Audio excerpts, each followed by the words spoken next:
Ed, for today personal tip, ang aking personal tayo for today, anong dapat mong gawin bago ka mag-move on din sa mga problemang pinaharap mo, no? So yan yung bibigyan natin ng personal opinion at yan yung bibigyan natin ng personal tayo for today, no? Pero bago yan, syempre kailangan tapusin mo tong video na to para makuha mo yung punto ng payo na to, no? So anyway, ito ang kailangan mong gawin bago ka mag-move on din sa problem na kinaharap mo, no? Kung tapos na yan at nasolusyon na yan, kailangan mo pa rin gawin to, no? So syempre, una nga sa lahat, kailangan natin tanggapin na yun yung problema, no? At kung nasolusyonan na yan, bago ka dumating sa part ng pag-move on or nag-move on ka na, kailangan mo muna pag-isipan yung bagay na to, no? Siyempre, kailangan mo pag-isipan, ano nga ba yung nangyari dun sa problem na yan?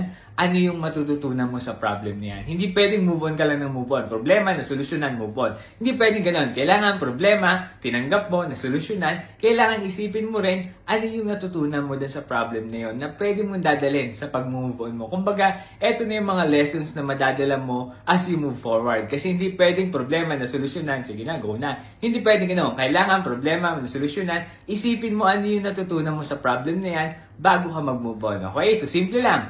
Nandiyan yung problema, tanggapin natin, solusyonan natin. At syempre, bago ka mag-move on, isipin mo muna ano yung natutunan mo sa mga problemang yan, no? Bago ka mag-move forward. Okay? So, yan lang yung personal payo ko for today. Kung sakali man nagustuhan mo at may sense ang payo ko, syempre, kailangan mo mag-like at follow sa FB page, mag-follow sa TikTok at mag-subscribe sa YouTube.